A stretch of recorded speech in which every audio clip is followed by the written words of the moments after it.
Saudi আরবের যিনি বাদশাহ রিসেন্টলি উনি ট্রাই করেছিলেন যে জমজমের পানি, এটা খুব প্রাইভেট একটা ম্যাটার, করছে পার্সোনাল একটা ম্যাটার, এটা সৌদি আরবের সবাই জানে না।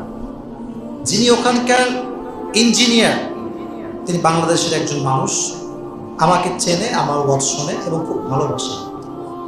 একসময় আমার হোটেলে খেলাম, খাওয়ার পরে আমাকে বললো যে হুজুর, আপনাকে একটা ছোট্ট গল্প বলি, এটি আপনি বাংলাদেশে গিয়ে সবাইকে বলবেন এবং বোঝাবেন যে আল্লাহ তাআলা চাইলে কি না করতে পারে।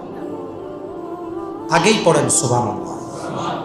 আমি বললাম কি ভাই, আপনি বলেন তো, আমার তো কাজই ওয়াজ করা, আমি অবশ্যই বলবো। বলল হুজুর, বেশ কিছুদিন আগের ঘটনা, সৌদি আরবের যিনি বাদশাহ তিনি ট্রাই করেছিলেন জমজমের যে কূপ, এই কূপ থেকে সরাসরি পাইপ দিয়ে ওনার বাসা অর্থাৎ ওনার যে প্রাসাদ